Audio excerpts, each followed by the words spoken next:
the heart of Appalachia lies one of the most terrifying and infamous paranormal cases in American history, the Bell Witch, a spirit so malevolent that it allegedly murdered a man and still haunts the land to this day. In the quiet hills of Adams, Tennessee, something sinister took root on the Bell family farm. It began with soft knocking on walls and strange animal sightings, but soon escalated into brutal attacks, ghostly whispers, and threats of death. This was no ordinary haunting, this was the Bell Witch. This spirit was relentless, tormenting the Bell family for years, targeting John Bell and his daughter Betsy most of all. What was it? A vengeful ghost? A curse brought to life? Or something far more terrifying? More than 2 centuries later, the Bell Witch legend endures, drawing investigators, skeptics, and thrill-seekers alike.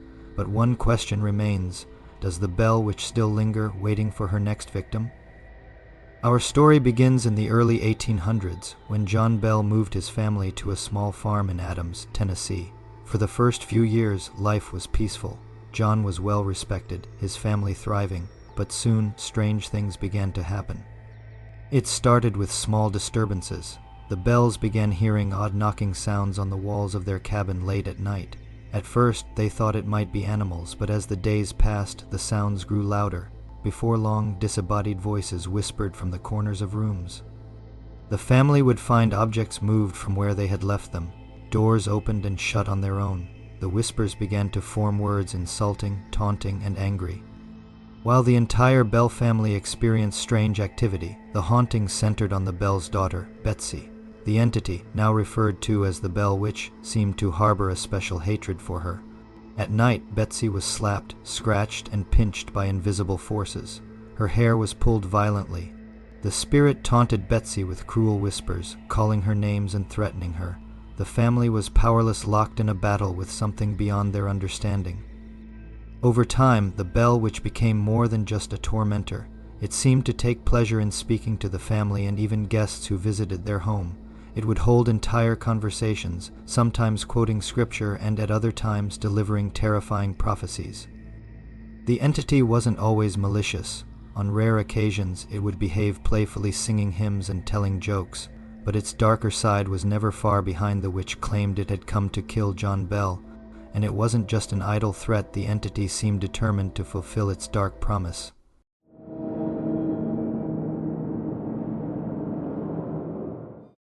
As time passed, John Bell's health began to deteriorate. He experienced strange seizures, weakness, and constant pain. Doctors were baffled by his condition, unable to find any medical cause. One morning in December 1820, John Bell was found unconscious in his bed. Nearby, his family discovered a strange vial containing an unknown liquid. Within hours, John Bell was dead. Some say the Bell Witch poisoned him, making good on her promise to kill the patriarch of the family. At his funeral, mourners reported hearing eerie laughter as if the witch was celebrating her victory. After John Bell's death, the haunting gradually subsided, but the legend didn't die with him. For years after, people in Adams, Tennessee, reported strange occurrences, objects moving on their own, strange noises, and sightings of shadowy figures in the woods. Today, the Bell Witch Cave near the old Bell Farm draws curious visitors, paranormal investigators, and skeptics alike. Some claim that the witch's spirit still lingers, trapped in the land where it once tormented the Bell family. What was the Bell Witch? Some believe it was the spirit of a local woman named Kate Batts, who supposedly cursed John Bell after a bitter dispute. Others think the haunting was a manifestation of negative energy born from deep family tension. Skeptics argue that the Bell family's experiences could have been caused by mass hysteria, hallucinations, or even pranks. But even the most skeptical visitors to the Bell Witch Cave admit there is something unsettling about the place.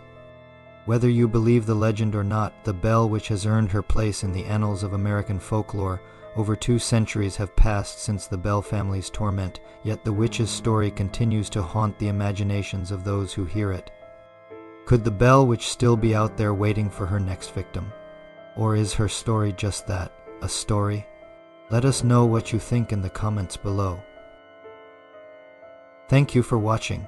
If you enjoyed this story, be sure to like, subscribe, and hit the notification bell so you never miss another journey into the strange and unexplained. And we'll hope to see you next time.